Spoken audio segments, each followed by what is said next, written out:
I do. That guy? Yeah. As hard as they make me try to forget him. Yeah, there's a character encounter that they mentioned at Destination D23. They call it a new meet and play character encounter. How about that? You excited about that? I'm very excited about that. Oh man, ask me where they're doing it. Where they doing it, bro? On a boat. I'm not as excited anymore. Wait a minute. That's wrong. That's wrong. You're right. It is wrong. What? That's the hardest tease. You're putting Facilier back on a boat. What you doing? That is not right, Amistad. Hey, it's Alan Tudyk. I just wanted to reach out and welcome you along with the Duke of Wesselton. I would like to say welcome to Magic Our Way, I suppose, with Kevin and Danny, Eli, and now with Rachel. Not a big welcomer, but okay, a welcome. And then also K2SO. And there's a fresh one if you mouth off again. Jumbo, everyone. Harambe. And welcome to another edition of The Magic Our Way. Magic Our Way. Magic Our Way. Magic Our Way. The Magic Our Way podcast. They are truly magical and whatnot.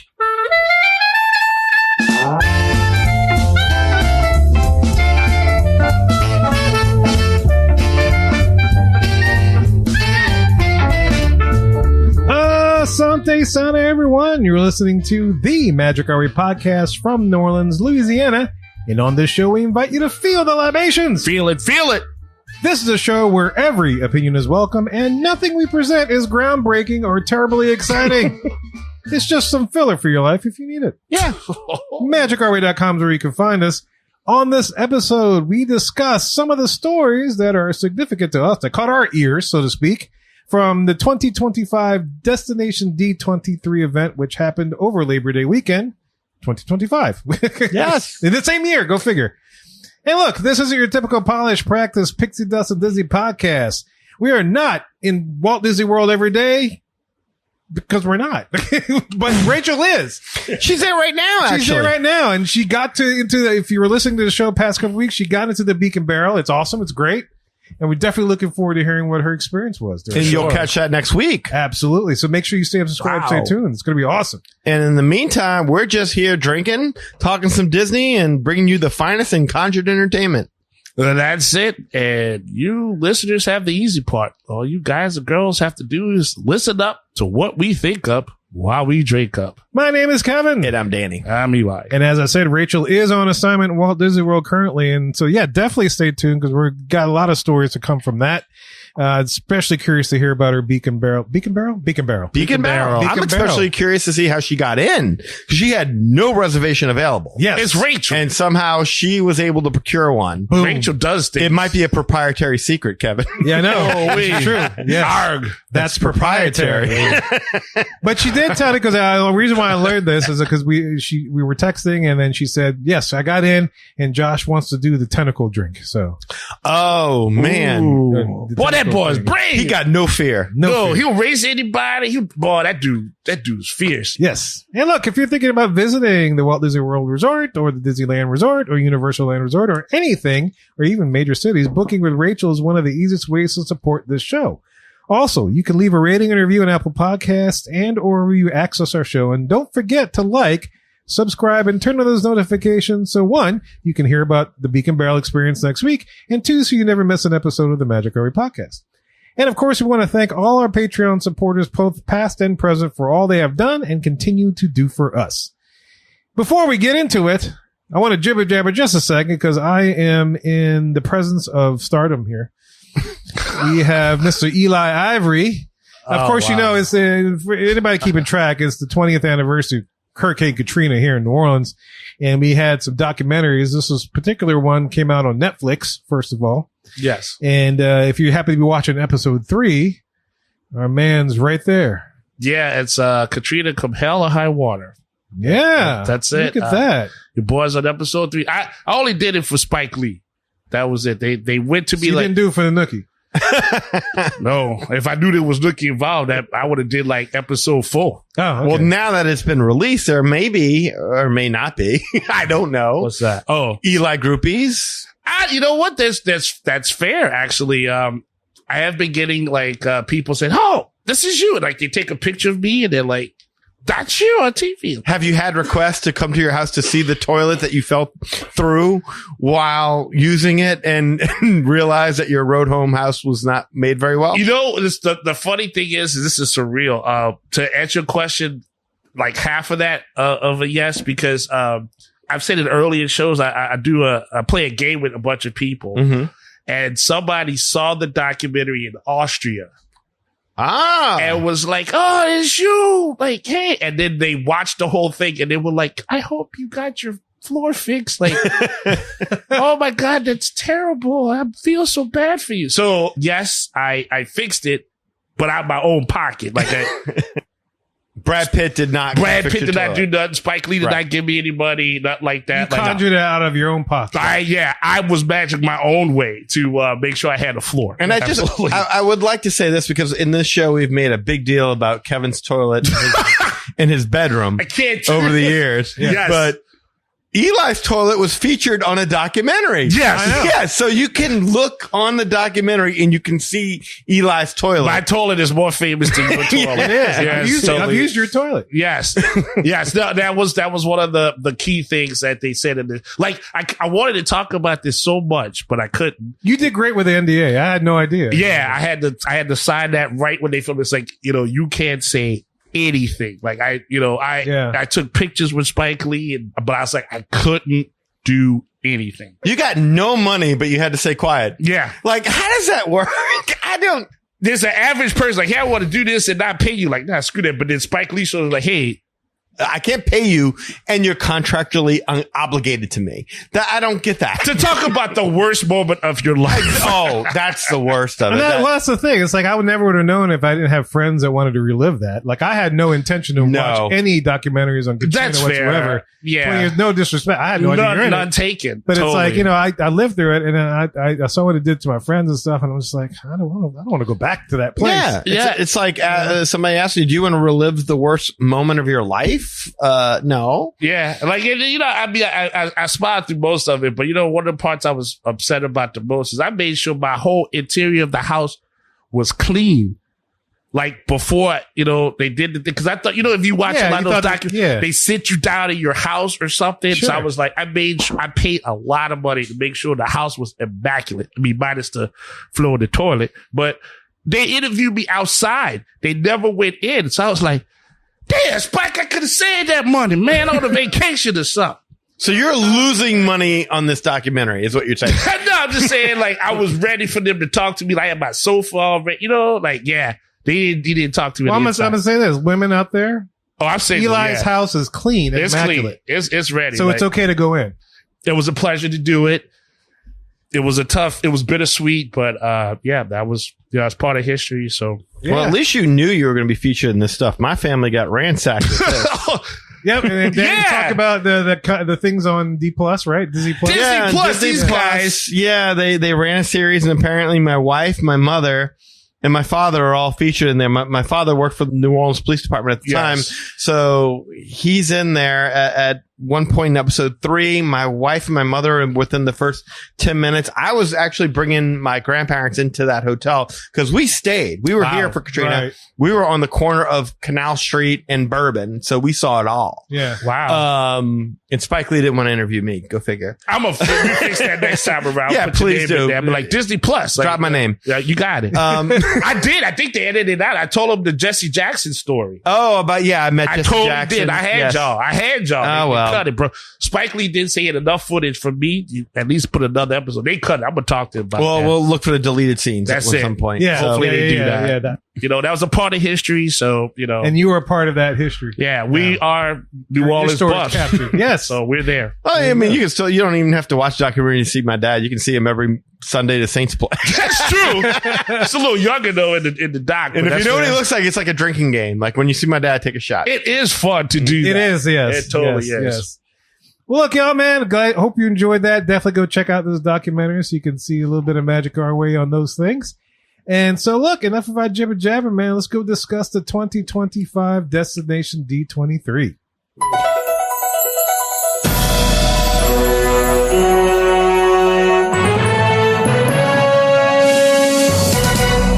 Welcome to the Q, this segment in which we get to discuss all the news and happenings in the world of Disney today. And if you are any Disney fan, you know that in the United States, it's not just Labor Day weekend, but it's also time for the Destination D23 for 2025. All that stuff that happens over there in Florida. It's the East Coast version of the fan event that happens out on the West Coast. Usually it's Destination Disappoint. Yes. It's usually just like, was it Rachel say nonsense on the napkin? Nonsense on the napkin. Yeah, yes. that's a lot of what it is. And that's, we've been burned by this event before. We have. This is true. Yes. So, And not like this was anything groundbreaking, but there was actually a couple of good, Nuances. nuggets of information, I would say, that came out. All sure, right. yeah. If I was a dog, it'd make my ears perk. Be Yeah, I was like, oh, okay. All right, Scoob. yeah. Oh, you say what? Oh, Shaggy, what the hell? Yeah, playing my heartstrings. Listeners, stay tuned for Kevin's Scooby and Shaggy fan fiction. Yes. It's a classic. Yes, With that a he's cameo by Velma. Oh, okay. Yes. I paid attention. Play all the roles. It's nuts. But of course, I figure we should lead with this first story. And it's something that a lot of the Disney social media people, fan sites and everything have been, focusing on the entire weekend. And that is this whole audio animatronic of Walt Disney coming to the Magic Kingdom in Walt Disney World's Carousel of Progress. Mm-hmm. So this will be part of an introduction scene that'll go into that attraction. And there it is. California has their own in that particular attraction they have on Main Street, and now we're going to get one of our own in the Magic Kingdom. I'm really happy to hear this. I like this a lot. Yeah. Because not only did Disney just figure out a way to bring the crowds back to Carousel of Progress, at least for a little while, they actually gave the Carousel of Progress more of a historical feel, if you will. For those who weren't aware of its significance in Disney history, well, here's Walt telling you, yes, this is what we worked on. And as a Disney fan, I think that's just wonderful that so many people get to stand in a room with Walt, even if it is just the robot version of Walt. He's there. He's talking. You're hearing him. For kids, I got to imagine like, oh, look, there's a guy. He's running after he's done with this. He's going to go, make something else or something. He's a real person. Yes, absolutely. So I think this is great. I really do like it. I like it for the Carousel of Progress. It says it's going to be around for a little bit longer, which, quite frankly, they needed something like this. This show could not continue on the way it was. No, absolutely. You might as well just put it in a museum. Yeah, I just wish he had a cigarette. No, I'm just kidding. I'm just playing. No, that animatronic is like, that's phenomenal. Like, I saw at least this one shot, I guess it was shown from Disneyland. The other side. Yeah. And if they keep it where he's like on this table, he props himself up and just starts like, that movement is so fluid. Like, man, they did not skimp. Yeah, that's kind of cool. Yeah. But a lot of people do think that animatronic doesn't really look a whole lot like him. There's this weird neck part I can kind of see, but I think they played that off pretty good.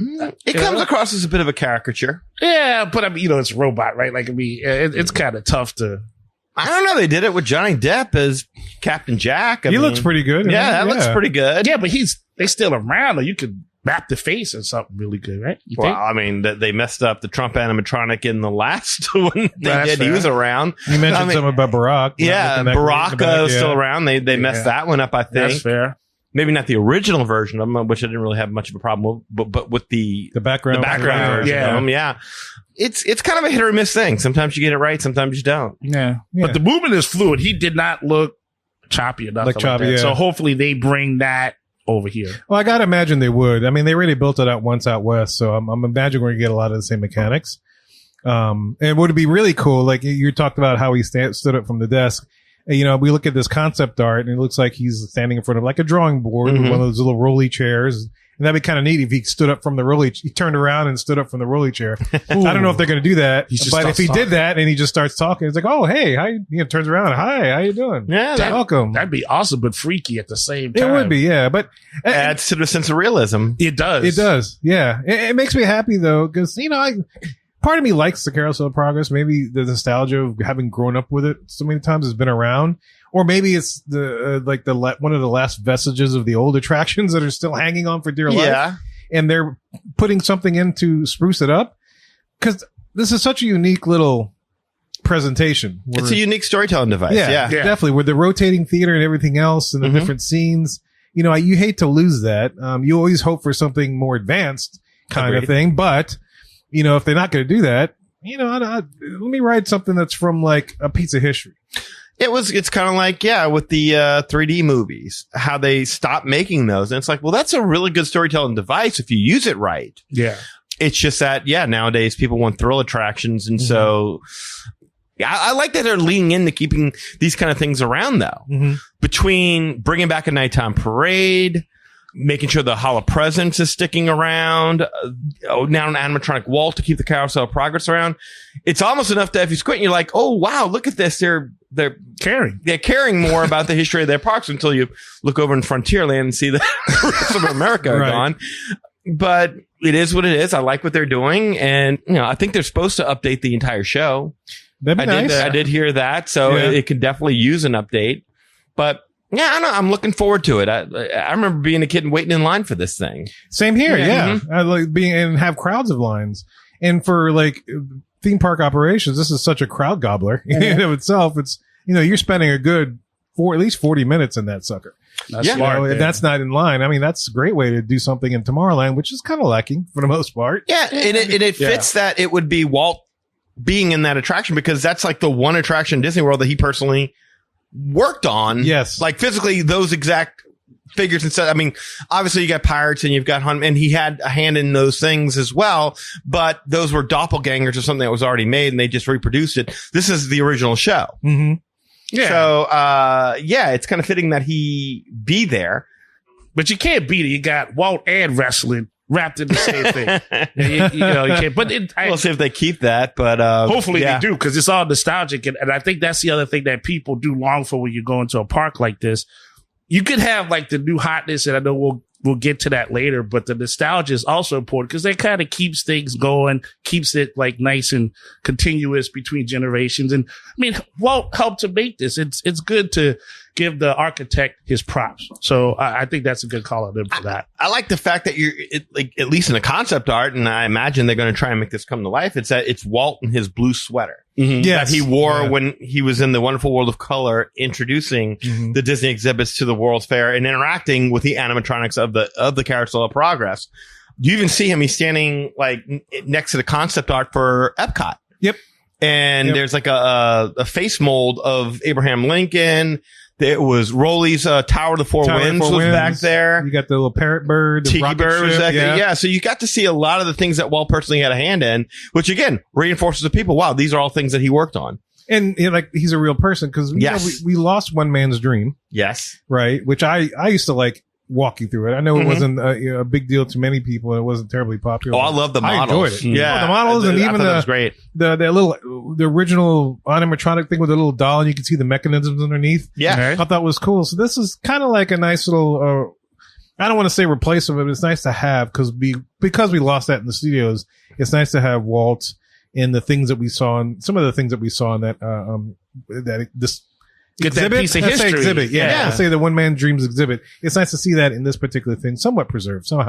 Yeah. So I'm excited. Is it something I'll book a trip on? Not necessarily, but was it something I'll definitely visit when I go next time? Absolutely. Oh yeah. You're going to make it a point to do that. Yes. Got to. You got to. Yeah. And kind of touching on what we were talking about before. I mean, they redid Buzz Lightyear. They're now doing an overlay to Tron, which I guess we're going to get to in a little bit. You're adding Walter. These are all nice touches.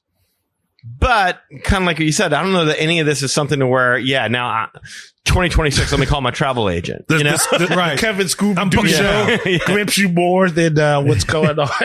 Well, they need to do something with the Monsters Inc. Laugh Floor, the Tomorrowland Speedway, Stitch's Great Escape. Oh, wow. Yeah. I mean, hell, even just redoing the track for Space Mountain so you don't need to see a chiropractor every time we get home would be nice. Yeah. Something to make that seem a little bit more fluid. They're doing it to Big Thunder Mountain, and I don't think that needed it nearly as badly as Space Mountain did. No, my knees are still giving way from the last time I tried to ride that. You're right. No, I am curious though about Big Thunder just to see how they did it, because that could give some hope as far as like Space Mountain. Yes, if they decide to do a similar thing about operation, Well, my last thing on this would be to say, well, I'm glad that they got the animatronic for Walt. If only they could take that size and put that towards a working Yeti, we got something here. Yes. No, I agree with that. There's a lot of working Yetis. They're all in Disneyland. Oh boy. They're getting close. Yeah. They're Yes. getting close. There's hope. They're working on it. Okay. They migrate to Florida. All right. All right. The next piece of news that we would like to discuss, and we're working away from the Carousel of Progress, is right next door, or 2 doors over. Tron. Tron, specifically, well, not just ours in Walt Disney World, but also the one over in Shanghai Disney Resort. Apparently, they're getting a new overlay to coincide with a new Tron movie coming out in October, Tron Ares. And so the next time that you ride these two particular Tron roller coasters, Light Cycle Run over here at Walt Disney World and Light Cycle Power Run. Power Run. Wow. In China, it's Power Run, presented by Chevrolet. Ours is presented by Enterprise, Rent-A-Car. Ah, We got to rent our power. We got a Rent-A-Car. And they got it. from China. We got the power run. Yeah. Yes, but anyway, replacing the blue and orange hues of the ride, you'll weave through twisting tunnels of vibrant red and orange light trails. So it sounds like they're just changing the lights and the music of this thing, Pretty right? much. Yes. Yeah. They're changing the LEDs. Yeah, you're going to have more 9-inch nails, which coincides with the movie soundtrack, a lot of those kinds of music. And I prefer Trent Reznor to Daft Punk. No offense to the techno people in the world, but but it's not much of a reason for me to book a trip to rewrite it. It sounds mostly like a marketing gimmick. I would agree with that. Yeah. You know, congrats to them for cross promoting the release of the new film with this quote unquote redo of the attraction, bringing back Michael Eisner level synergy, so to speak. But don't call it an overlay. This isn't an overlay unless you're altering what happens on the ride in some fashion. Yeah. You put us The in story, a uniform or something. This is a slight aesthetic change. What's a skin change, It's right? It's a new lights and new music. And I'm not suggesting that Tron needs to make drastic changes to the ride itself, but I'd just be slightly more appreciative of a better way to digitize this into the grid. Sure. That's always been kind of a sticking Well, that goes with the point to me. story Yes. piece. Yeah. I'm A sorry. clearer sense of as to what's going on in the ride. That would be nice as well. But, Yes. yeah, this is just, a color change. It's just a color. Yeah. Nothing to it. I mean, this is the army of bad guys pretty much. I mean, where's, badass robots that fly behind us and stuff like that? Where are our cool suits that are red, badass helmets or something like I think I have Christmas lights I can do that? this Exactly. with. Like I just change the colors and boom. Hey, Mon Aries. Christmas Aries. There it is. Maybe for St. Patrick's Day now it becomes green. Green, Tron. yeah. Yes. Tron, you know. Green Aries. Green Acres. I mean, I think Trent Reznor is a local here. At least he was at one point. He was. I He mean, was, I met him yeah. a while back. So, I mean, he's just angry. He's a very angry guy. He's His like, music seems to indicate that he would be. he's like silently angry though. Okay. Yeah, I met him like a long, long time ago. And he looked at me like, you should know who I am. But he didn't say a word. I was like, you short. Here you go. You short. But no, look, the Well, music. no, he's angry. He's always was angry. short. You know what happened. Yeah, that's probably why I ain't got the job no more. That's 2000, back in the day. But, no, his music is great. Even the music can either go to really depressing, because if, he did, the theme for like, Wanted, like every day is exactly the same. He did a song in there, which I always play. I like that, but it's somber. But then you could get, anything else that he has to say. It's like, the air that breathes or something like that. I can't remember. Well, if you think about it, the most recent thing, and then 2020 is the movie Soul. yeah. He did all the dreamy beats and the dark and dreamy beats for the afterlife scenes. Ooh. Oh, wow. That's Trent Reznor, yeah. And Atticus Ross with 9 Inch Nails. They both did that. That's the last thing they did. Okay. Nice. So the So music you will get a be feel. on point. Yeah. Yeah, it go either way, but it could be on point. But yeah, other than that, there's so much more they could, and maybe that comes down later. Maybe we're hearing about the light change now, but later maybe we get hopefully more stuff like to your I thought you were point. going to sing Beauty and the Beast. Oh no. You got so much more than they've got I planned. love a robot in my land. Jared Leto in his And- No, that's my one concern with this movie is when has Jared Leto ever made a franchise better? That's a great point. I don't know any. I saw that trailer like a couple of days ago, and the color is badass. But I was like, I don't know anybody in this movie. Yeah, look, I hope it works out. I really do. I was not a fan of Tron Legacy. Right? Yeah. I don't know if I'm going to see this one. Maybe It doesn't If y'all sound- wanted to go see it, I'll go see it. But Yeah, maybe. who knows? Maybe this will be one of those things that you never see because you have no expectations. Maybe Tron Ares will be something really good. I mean, Jeff Bridges is back. I like the idea that the digital world is taking over the real world. That seems a little fun. Mm-hmm. So this might be something. But yeah, throw in a Jared Leto animatronic or something. I mean, give us a little something more, or don't call it an overlay. I'm with you. They got some lady in that trailer too. Looked like she from the Dora Milaje or something. Like, I really? think, yeah. I mean, The that's movie? what. In the trailer, like I said. Oh, in the trailer, yeah. So it looked like, but yeah. That'd be like if I changed the channel of the music in my car and I'm like, I just rethemed it. I did an overlay. Oh yeah, you mean like what's the not the paint, but like the stuff that they put over it, the vinyl covering. Okay, yeah. The car, that's kind of like what it is. That's what it is. Essentially, yeah. Nah, I'm good. Like I like Tron. I mean, look, Cosmic Rewind. I think that needs some help, but I think it gets by because it has stronger IP. Whereas Tron, most people are like, I thought you were going by for the music because everybody you talk to about Cosmic Rewind just tells you the song that they rode to. They never tell you. Well, it's a rock and roller coaster experience. Yeah. That's what I get. So yeah, to your point, yeah, they just talk about the music. And I guess for Tron Ares, I'm curious to see if the Trent Reznor stuff would be a more fun thing to ride through with than Daft Punk. The Daft Punk, yeah. I think it will be. It definitely will be aggressive. I'd be surprised if it's not. Right. Would I book a vacation for this? Not really. Nah. If I was in a park, is this something I'd definitely prioritize? Maybe not. This seems like something they could do for like Halloween, Mickey's Not So Scary or something like that. Like, okay, during the day it's regular Tron, at night it's Tron Ares because now it's red and red is spooky, more sinister and spooky, and Trent Reznor is also sinister and spooky. Move to Tron and Tron. And that dude had, like you were talking about when you visited him in New Orleans, he had the house at the Manson murders of Sharon Tate and all them. He took the door where Susan Tate, was it? Tate, yeah. Something I can't remember the girl's name. Wrote the word pigs and blood. For whatever reason, he wanted that door and he got the door and he had it moved to New Orleans and it was on the front of his recording studio. I don't know what's happened to it since then, but he actually owned the door. Talk about sinister and spooky. Yeah. So that's that Trent Reznor vibe. Huh? That's it. Dye that hair black and just look crazy. But we from New Orleans, Jack. We see crazy people in all shades of colors. So I just was not scared of that. But his music is awesome. Yes. So I would not mind hearing that over Daft Punk. My last thing on this is that Hyperspace Mountain is a much better overlay yes, on a roller coaster than this Tron. Fair enough, Kev. That's an overlay. That's fair. You are not wrong, Kevin. That is a killer overlay.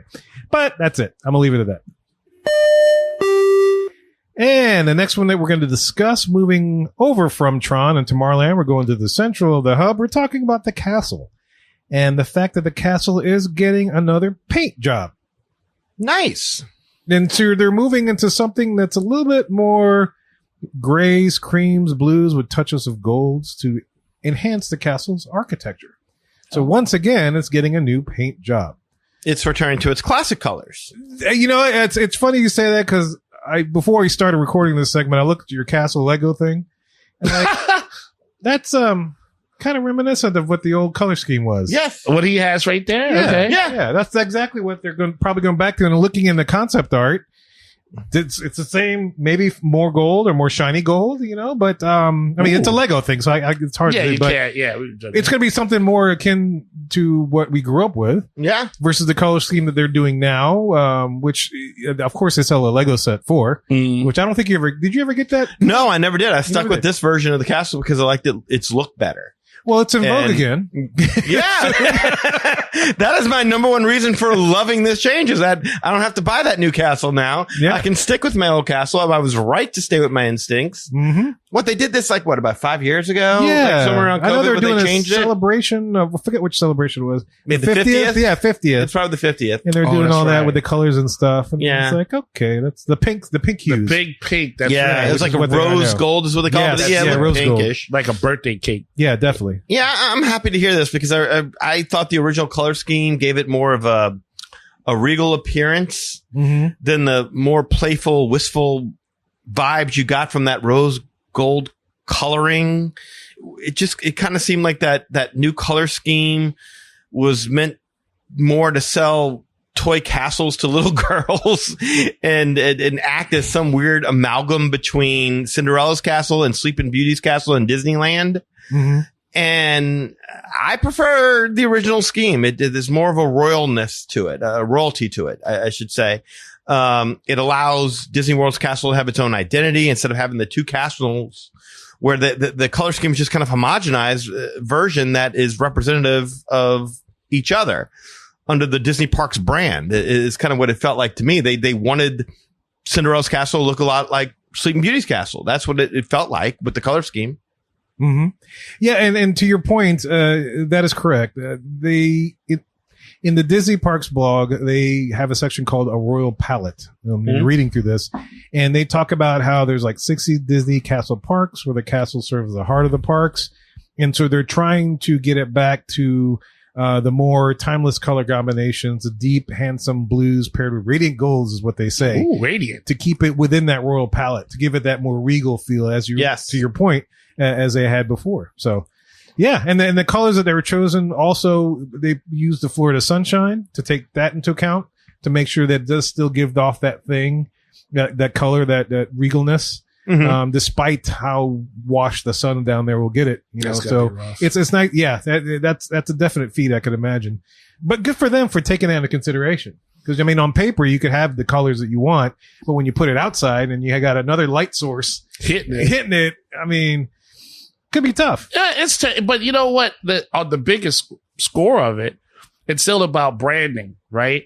Like whenever you watch a Disney film, whenever they start with all the little, the Tinkerbell and the Magic going around the castle. The castle is never a different color than what the classic is. So it just makes sense to go back to that color scheme, I would think. Well, it's also like the color scheme that they use. Well, not the exact color scheme, but it's reminiscent of the castle that Cinderella Castle is based on in Germany. It's, Neuschwanstein or something like that castle in Germany. I mean, that's where that was the inspiration of the castle. So they're kind of bringing it back to what we used to. Yeah, what we were used to, what it looked like. Yeah, I don't know. I never liked the idea of making the parks more like one another. And that's what it felt like to me when they were doing this stuff. And it kind of like, to me, it's like when all the princesses became under the princesses brand. Yes. And there wasn't each one with each distinct identity. They were just the Super Friends or something. It wasn't Batman, Superman, Aquaman. It was the Super Friends. It's just that's how they were. And that's what the castle's kind of. So I like that these parks are now having their own separate identity again, starting with the castles and going out from there. I mean, you're starting to see a lot more differences between the two and what they're doing with Disneyland, they're keeping their Time Sawyer Island. They have their Matterhorn.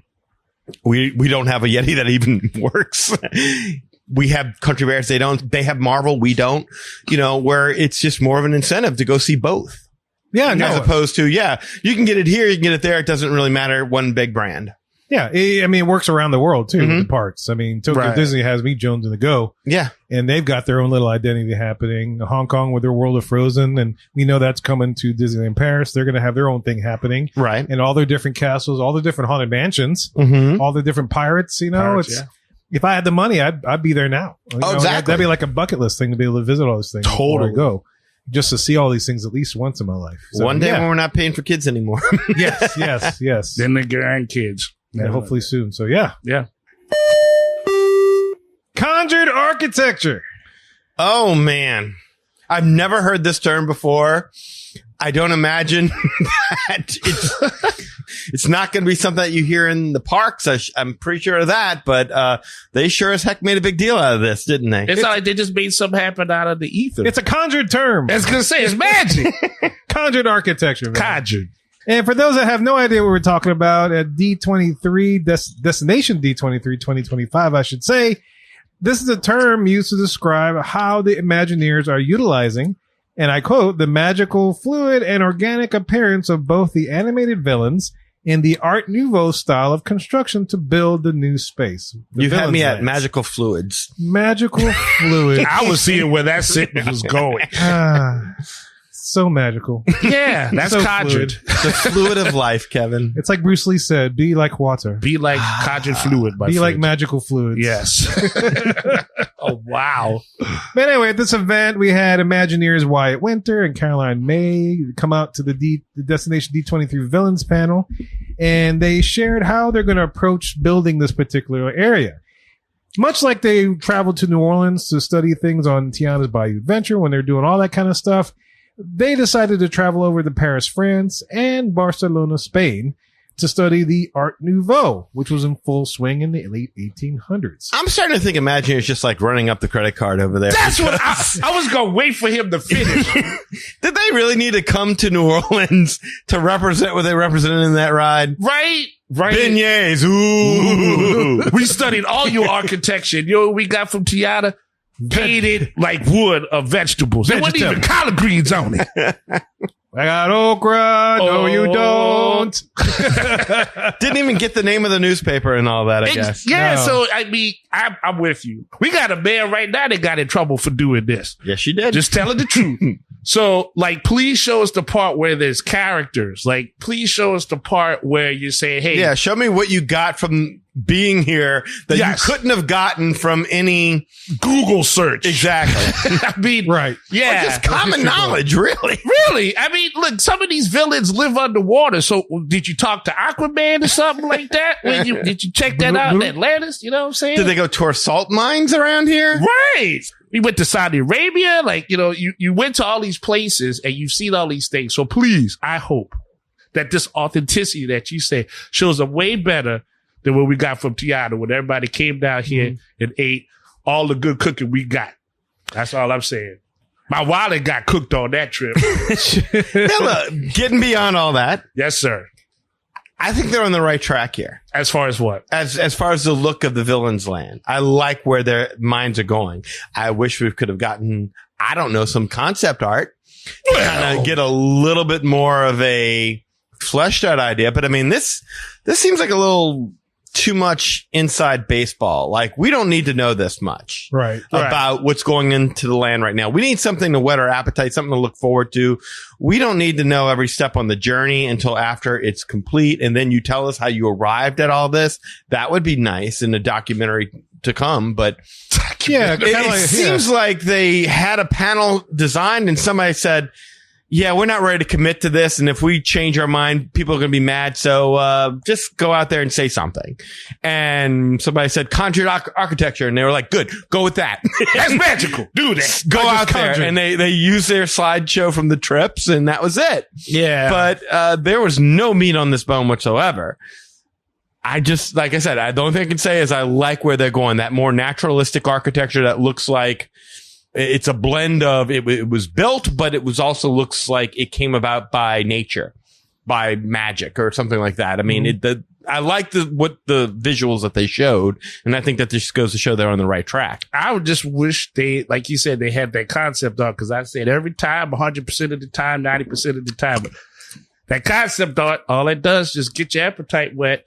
They ain't feed you when the ride comes out there to play. So, Well, but and there again, that's what I'm trying to say though, Yeah. is that maybe that's the reason why somebody pulled the plug and they had more to say, I'm thinking. And then someone was like, no, we're not ready to commit to that. If we present something and then we go back on it, the fans are going to be in an uproar. Why do that? Let's wait until we're 100% sure what we're going to present before we present it. yeah, and I know you weren't on the show, but it's like, again, yeah, why would you even announce that then if you are worried about having to retract that? I mean, that's just that's what I'm saying. that's I fair. think that they thought that they were going to announce something, and then somebody higher up said, I didn't say we were going to do that. that scared me. And that's it. No. But we got a spot to fill. All right, Yeah. what are we going to do? Conjured architecture. No. That's what I hear. Yeah, to your point, Danny, it's like, the Joe Rohde stuff. We learned about all how he designed Animal Kingdom and all that after the fact. Right. Which is really interesting. Very interesting. How we got the architecture and the design and look and the colors that he chose. I don't need to know this now. Right. Conjured architecture is definitely not going to make me book a vacation. No. Nor is it going to make me prioritize seeing the thing yet. You know, because it don't even exist. I don't even know what if Trent Reznor did the music to the Conjured Architecture? Oh, I'm sold. I'm booking. I'm calling Rachel now. Check. Yeah. It's like when your kid has homework and he's like, look, I wrote my name down. Like, so you can see I'm working on it, mom and dad, right? And they want you to feel good that they're working on it. I was like, okay, show me it when you're done and we'll see where it goes from there. Because you're not going to have these questions about where did they come up with this style? How did they do this? This is magnificent. That's when the questions come, is after the fact, not before it. Right.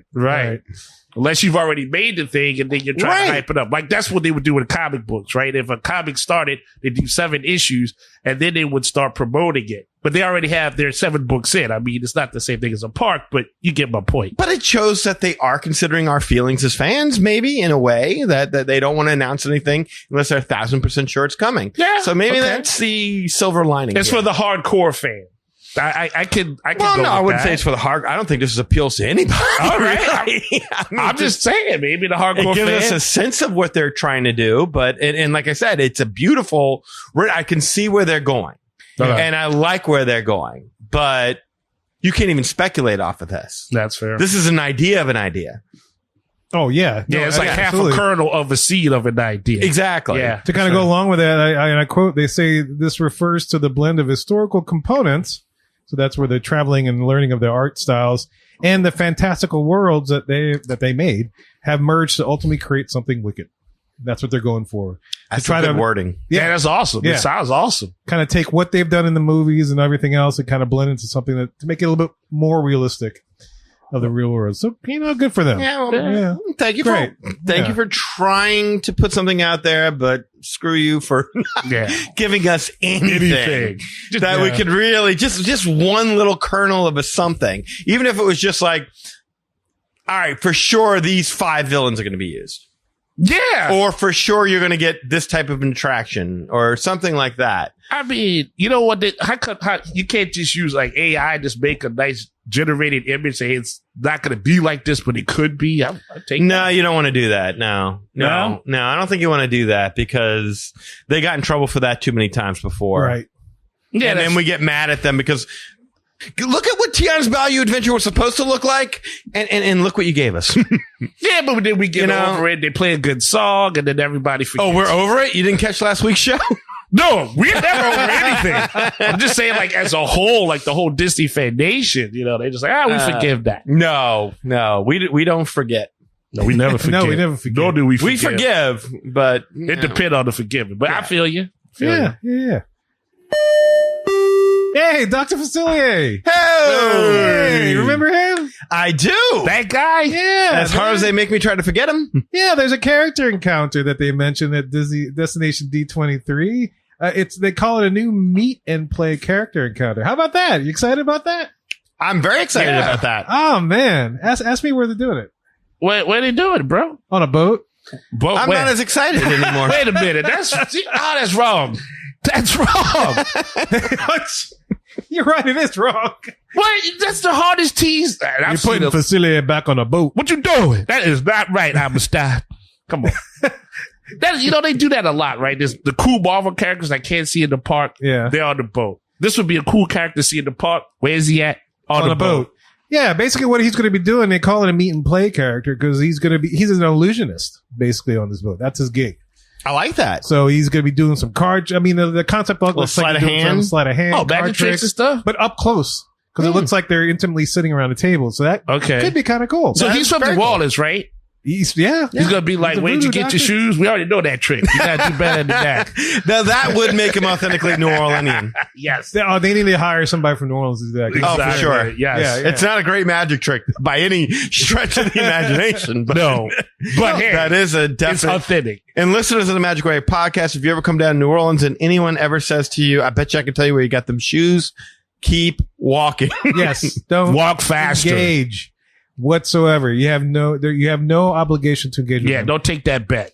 But I'd love it if Facilier did that to me. It'd be scary if he actually could tell you where you got them, though. That would be freaky. Yeah, that'd be kind of weird. But yeah, again, like, I was excited to hear that he was coming. Like, again, these are characters that you're like, oh man, and they're villains. Like, I thought they were putting them in villains land. I thought that was like, part of the magical conjuncture, but We can't now because he's on a boat. I play it again. They're gonna put him on the boat. And Yeah. so which boat? What is Disney Destiny is what he's going to be coming on. so is that like a brand new boat? Like I don't Yeah. usually go on the boats, bro. Like Yeah, that's definitely the new boat, Eli. That's the one that's coming out in November Okay. with their maiden voyage. That's the latest boat that is going through sea trials. If you remember you covering that a while back, a couple shows ago. yes, So it's undergoing sea trials. So once the boat is ship-worthy and ready to go, Dr. Facilier will board and do his magic trick. Yeah. all right, Mr. Bojangles. Yeah. Yeah, well, let's Okay. get Rachel on that. Make sure people get on there and see the magic trick. If they need volunteers for sea trials, we're up for it. Yeah, absolutely. Fly Yeah. us out. We'll definitely. He needs to practice his shtick, so I Right, volunteer yeah. to do that. We'll do that. Yeah. We'll help him. Yeah, we'll be like my cousin Vinny. He's bombing it. He has magnets. He's got magnets in there. Yeah, again. Oh man, come on. Yeah, it's a Disney. bit of a bummer because, I mean, he's one of the Disney's greatest villains, and now the only place you can catch him is on a boat. You can't catch him in a ride based upon the movie that he was actually in. We don't know that he's going to be a part of Villain's Land. He wasn't included in the original listing. I wanted to say that was part of the Disney surveys, right? Correct. Yes. So messed that was up. all a bit of a bummer, but he's absolutely my favorite Disney villain, and I'm kind of bummed that He's like He's getting not that gonna be part play. of that he's not Yeah, getting that yeah. love. I mean, at least a meet and greet. I remember seeing him in Disneyland walking around as a character a while back, but hadn't seen him since. I mean, sir, Keith David, right? Keith David. Oh, That's the Keith voice. David. Yes. Keith David. That's, Keith David got a star on the Walk of the Hall of Fame. Like, you know, what you call it? The star? Yeah, the Walk of Fame thing. Walk yeah, of yeah, Fame. yeah, I mean, yeah. so what? Keith David can't get no rep right there in the land for Dr. We've advocated for Dr. Facilier for a while. And it's like, come on, man. Get this man his due. He's got Hall of Fame all over. Hall of Famer. That's right. it. That's right. So I was mentioning this entire show. Is this enough for you to book a cruise? oh, well, okay. This is the ship with the Haunted Mansion bar. I believe so. Yes. It depends, I suppose. I don't know, man. But it sounds like you'd have to stack a bunch of things for you. Yeah, you really would. Like, where are we going? I mean, that's the thing about a cruise ship. It's more about the destination of where you're going, what sites you're going to see, as opposed to, hey, let me go to a bar and spend $20 per drink. Right. And get a buffet. Well, I guess the same line of questioning is like, if you were to get the cruise anyway, would you make this a priority to check out? If I was on the other boat. Oh, yeah. Right? Oh, for Yeah. sure. Yeah, Yes. yeah. If I was I'd on say the so. cruise, yeah, this would be If one you're of on the a cruise already, that'd be something you do. All right. And so the last thing that we want to talk about is this. Handcrafted. Disneyland handcraft, I should say. I'm not talking about the ice cream. This, which is odd. 'Cause, you know, I'm say getting handcrafted hungry, ice cream. so, handcrafted ice yeah. cream. It's still, it's hot. So, Oscar and Emmy nominated filmmaker Leslie Iwerks took to the stage at Destination D23 to reveal her new documentary film, Disneyland Handcrafted, coming this winter to Disney Plus and Disney U2. And just before we're recording this, we had a chance to check out the trailer. And it basically is how Disneyland was built. You see some background information as what the land looked like. All the people building the things, construction. At least this is with the trailer. I'm sure they go into other things, but you see all those little nitty gritty details that you might have seen previous videos and stuff, whatnot, but it looks remastered. Mhm. It looks more like a more cohesive story. Just so you can see everything, all those different footages in one particular piece. And I don't know. This is definitely something I'm going to check out once it comes out. It looks really, really cool. Yeah, the video looked amazing. It looks like the footage, it looked like it was shot yesterday. Right. It's so clear, and you really get to see the care and the creativity of the people who crafted this stuff. I mean, it really was. The handcraft is a great name for this because none of this stuff had ever been built before. And these people banded together and got something done in a time frame that was completely unreasonable, but they still did it because they Needed to do it. worked their butts off, and they had a great leader in Walt. So, I mean, no, this is fascinating. I love the history of this stuff. And it's kind of like we were talking about before about conjured architecture and stuff like that. It's like, wait until after the fact. It's like wondering how a magic trick was done before the magic trick was done. You need to see the magic trick before you say, how was that done? Pulling off Disneyland was a magic trick. And you are completely 100% invested in how did they make this? How did they create that? And so any bit of history that I can get about the Disneyland park, I want to see that. And the rareness of this footage. Yeah, one of my favorite things in a trailer was just seeing the orange groves, which you always hear about. Yes. It was built in Orange Grove, and there it is. That was my favorite thing, was seeing that orange grove cleared except for that house. Yeah. No, I'm pretty excited to see that. And the fact that I don't have to wait as long. Yeah. It's like, Avengers Doomsday. But, I could check this out over the holidays and do this. And that's the thing, man. It's like, even just from the trailer, I really got my appetite wet just because knowing the fact that I must say that this is conjured, but conjured out of thin air. Yes. They literally, we always talk about how they're building new things, and it's like they're built off of stuff that they've done before. They're bringing it over here, just using a different, same ride system and reskinning it. But these guys had nothing previous to build off of, and they're building everything from scratch. Yes. Yeah. Out of thin air, literally. And it's just amazing to see, even with the ridicule from Hollywood that they were getting at the time for doing such an adventure, and they're still doing it and doing it at a very high level. I mean, you gotta appreciate that. Yeah. Totally. If you've canceled your Disney Plus subscription and you're a Disney fan, this is something that you renew it for. Yeah. No, absolutely. Yeah. So in the same line of question we talk about, if you're don't have Disney Plus, you definitely will want to get Disney Plus for this. And if you happen to have Disney Plus, you definitely want to prioritize watching this. I'm glad I hung on to my subscription long enough to watch this, because that price was going up and I was getting nosebleeds. Yeah, for sure. My question is whether or not this is a series or one movie. Yeah, that's what probably a series. Generally, that's the direction that most of these things have been going. Yeah, in. Kind of like the Imagineering story where they have different things. Yeah. That was a great story as well. Yeah. But I mean, a lot of those stories you already knew. Right. If you were already a fan of this. This is something completely different. Like, you're watching footage of things being built. Yes. Yeah. I want to see that. When you're watching them raise the turrets, I want to see that. Yeah. The skeleton of the buildings. Yeah. That's really, really cool. I think Disney might be getting a hit of say, hey, let's give the fans some nostalgia, because obviously when we push so far ahead, nobody identifies with us. Let's give them what they loved. And hopefully this documentary does the trick. It looks awesome from the trailer. I'm glad that they made it. I'm glad that I personally never know how a park is made. Like, I'm just saying, like, I know there's history books and stuff like that, but having to get to see it live, hopefully we get to see what Walt had to go through to get all that land and to like see what it takes to make something like that happen. Because that is, I don't know if that story's ever been told in documentary form about how many people and how many different ways Walt had to go about, just to get like a Disneyland hotel. Exactly. And everything like that. All those different stories that, we've heard from Jim Hill and, Internet, Jim Corcus over the years. Oh, yeah. That I don't know we've ever really seen put out there in documentaries. In a nice hand package. Yeah. Walt, I would really like to see that. Look, from what I've seen, not of this trailer, but what I've read and whatnot, Walt was a straight hustler. Without chains and whatnot, but he wanted something to happen.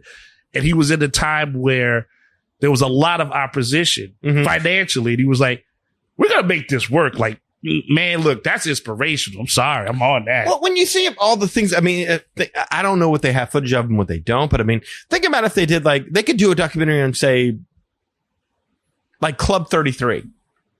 The beginning of Club 33. How was that what was the Red Wagon Inn? Is that the name of it? Yeah, we're going back a ways. Yeah. And how it all started there and how Walt built it, but he died before it was really open, and how they had like listening devices and so all that would just be fascinating. The things that haven't been built, like with all the concept art that they still hold for Beastly Kingdom. That's a good title. The things that haven't been built. All these things that they have access to. It's kind of a bummer that we don't have stuff like this coming out every month. That's fair. For my Disney Plus dollars, this is what I want to see. That's fair. No, absolutely. Yeah. That's totally fair. Things that weren't built, things that were built. Let's get to that.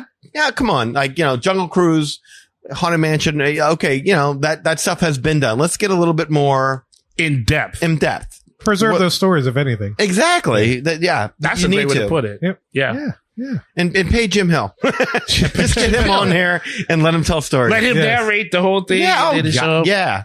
They should just do like a podcast episode, like, on there. Just They let might all the have done it. podcasts Who come on knows? there and say stuff like, hey, find us. We're good. We've been on TV before.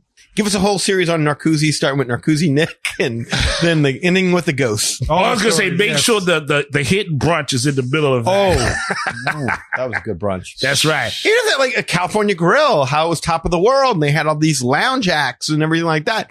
All that would be just fascinating. 30-minute episodes, boom, Boom. And then touching like on this, that, and the other. commercial come to Disney, blah, blah, blah. You got your synergy right there. I mean, Awesome. Yeah. No, this is definitely something we're looking forward to.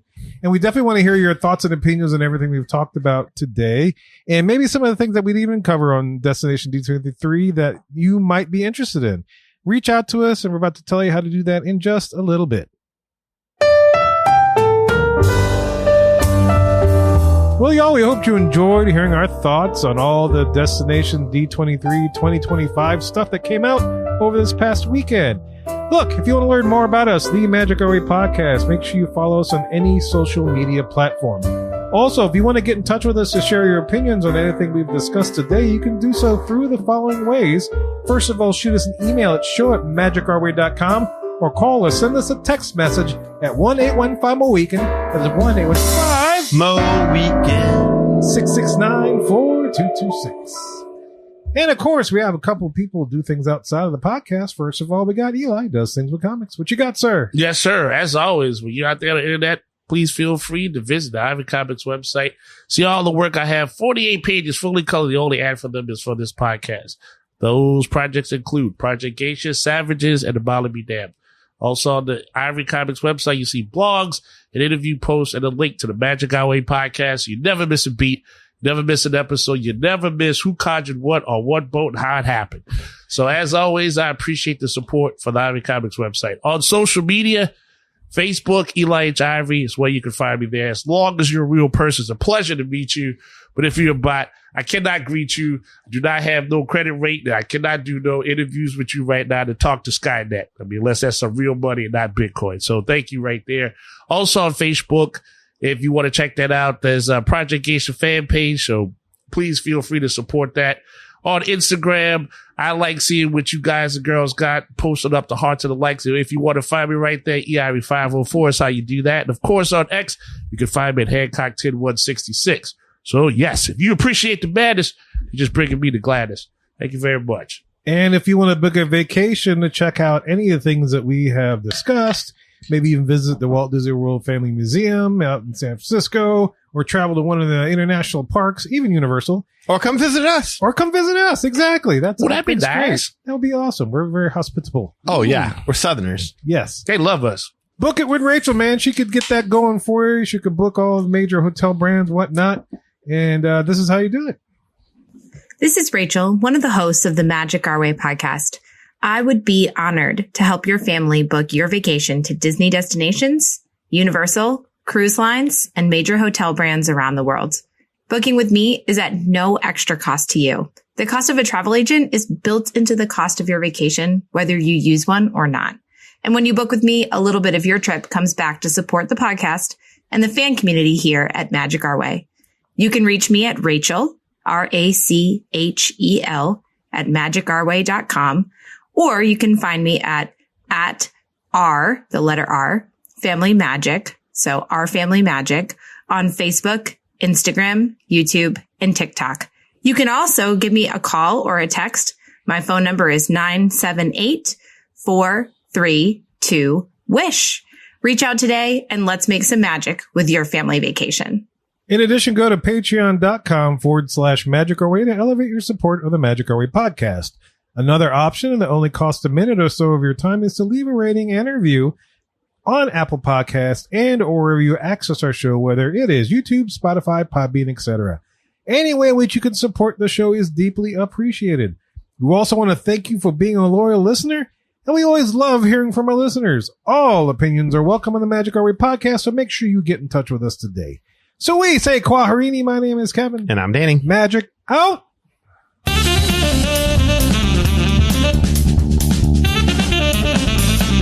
All right. Nachos are on plates. And yar. Bye.